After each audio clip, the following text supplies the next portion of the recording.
સરસ મજાના ડોડા આવી ગયા છે.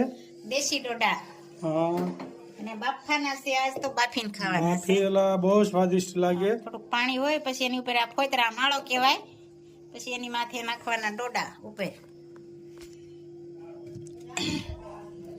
અને ઉપર નિમક નાખવાનું. એટલે મસ્ત ડોડા બાફવાનું કામ ચાલુ થઈ ગયું છે ભાઈ. મસ્ત મજાના બફાઈ જાય દેશી ડોડા. હો,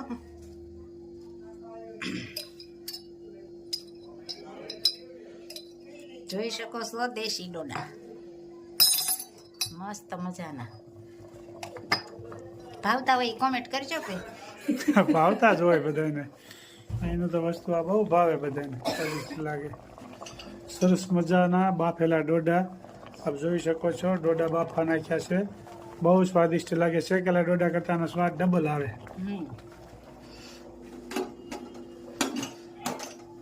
15-20 મિનિટ રહેવા દેવા પડતા હશે ને? હા, 3-4 સીટી કરવાની ધીમે ગેસે. 20-25 મિનિટ રહેવા દેવાના અંદાજિત. મજાના ડોડા તૈયાર થઈ ગયા છે, જોઈ શકો છો. બાફા નાખ્યા થઈ, ખૂબ સરસ મજાના એકદમ સ્વાદિષ્ટ ડોડા.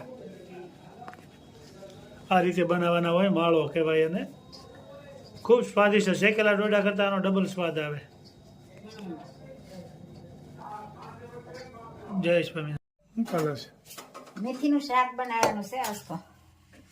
બાફેલી મેથીનું શાક હમણાં ઘણા ટાઈમથી નથી. હા, મેથીનું હમણાં નથી જોયું શાક.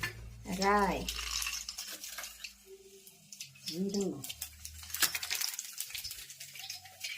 મરચું અને આદુ.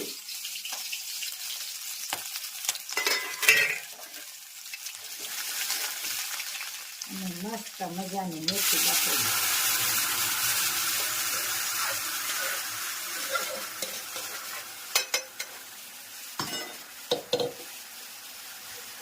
સરસ મજાનો વઘાર થઈ ગયો છે. મીઠું બાફા નાખ્યું હોય, અત્યારે હળદર અને ધાણા જીરું અને ચટણી. સરસ મજાનું ભાઈ મેથીનું શાક બની ગયું છે. એને પણ સારી સારી આવે તો બધામાં ખૂબ ખૂબ આભાર. અને થોડોક ગોળ, એટલે વધારે ખાવું હોય તો થોડોક વધારે નાખવાનો, નહીં તો પછી થોડોક માપે.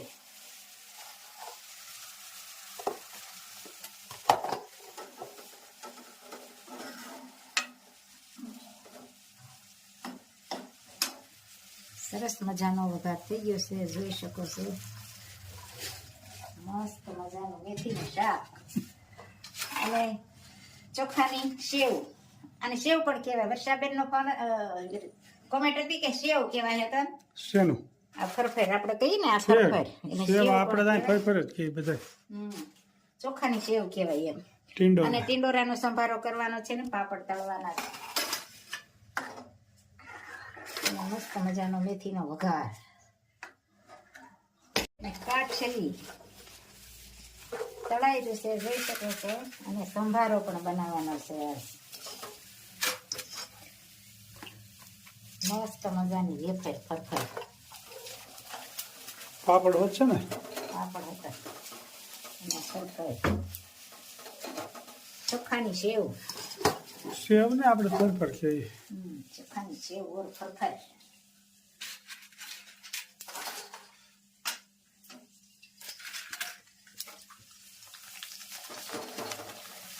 અહીંયા શાક ખતન પણ ચડે છે, મેથી કા.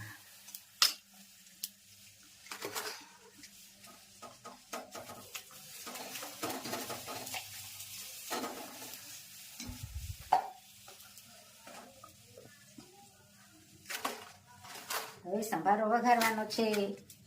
સંભારો પણ જોઈ શકો છો.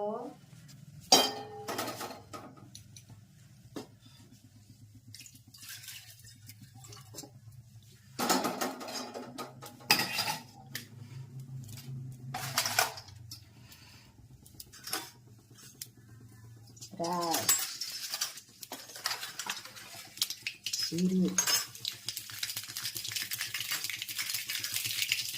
मिर्ची, टिंडोरा, टिंडोरा का संभारा,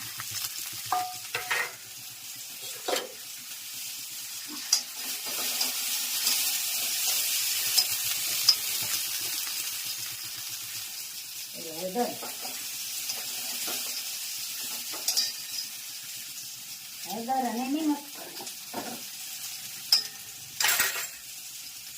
અને મસ્ત મજાના રોટલા બનાવશું. ટીંડોરાનો સંભારો અને મેથીનું શાક મસ્ત મજાનું. અને કોમેન્ટ હતી વર્ષાબેનની કે બાબુ તમે સુખડી સલાડામાં બનાવી પણ મુંબઈમાં સુગંધ આવી. ઓહો સુગંધ તો બહુ આગળ લઈ ગઈ, બહુ આગળ ગઈ. સુગંધ આગળ લઈ ગયો. સરસ મજાનો સંભારો બની રહ્યો છે. સરસ મજાનો સંભારો અને ટીંડોરાનું શાક, મેથીનું શાક, ટીંડોરાનો સંભારો.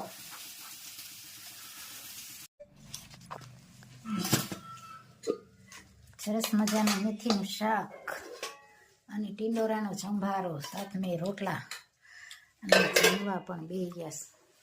કેટલી ભાતના અથાણા છે? 4-5 જાતના હોય. એટલા તો હોય તો જ પાછા આવે ને. અમારા બા પણ બેસી ગયા છે. કેમ છે બા? સારું છે ને? મેથીના શાકમાં સોળીને બાને મજા આવે. દેશી ખાણું. કેમ બા? સંભારો, પાપડ, કાચી, અથાણા બહુ હોય આપણે. હા, જમવા પણ બેસી ગયા, જઈ શકો છો. હું તો હાલે સારું છે ને? નહીં મસ્ત જમવાનું હાલે, બીજું શું હાલે. મેથીનું શાક ને બાજરાના રોટલા, સાથમાં છાશ.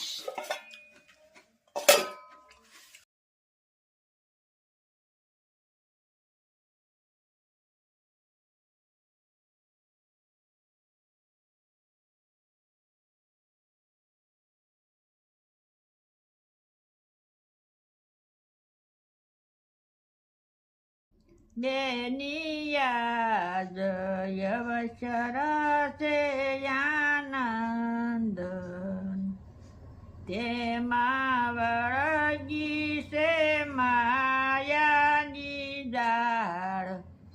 અવસર છે આનંદ બેની એક સમય એવો આવશે, બેની ઓચિંતાનો લઈ જશે કાળ.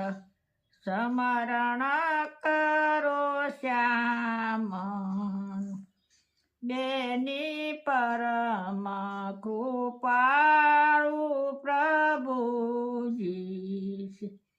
બેની એ છે દિલના દયાળ. સ્મરણ કરો શ્યામ બેની એ તાર ટપાલ ત્યાં નથી આવતા. બેની ગયા એના નહીં સમાચાર. સ્મરણ કરો શ્યામ બેની અંતર સગ, બેની સંતના જ્ઞાનમાં સમજ. બેની કરો આત્મામાં વિચાર. સ્મરણ કરો શ્યામ બેની અંતર શત્રુને તમે ઓળખો. બેની કરાવે છે ભજનમાં ભંગ. સ્મરણ કરો શ્યામ બેની ભજી લેવા રે ભગવાન. બેની કાળ નહીં ગણે વૃત કે બાળ. સ્મરણ કરો શ્યામ બેની પુરુષોત્તમ વરને પામવ. બેની રણ સોડ કહે રહો રંગ. સમરણ કરો શ્યામ. જય સ્વામી. ખૂબ સરસ મજાનું કીર્તન ગાયું કે બેની ભક્તિ કરી લ્યો, કોઈ નાના મોટાનો કાળ નહીં જોવે, કઈ ટપાલ નથી આવતી. આપણે જ્યારે મૃત્યુ નજીક આવે ને કોઈ સમાચાર નથી, ઓચિંતાનું એમનું તેડું આવી જાય. એટલે ભક્તિ કરીને જન્મ મરણના ફેરા ટાળી નાખો. એક એક કડી જીવનમાં ઉતારવા જેવી છે. જય સ્વામિનારાયણ. જય સ્વામી.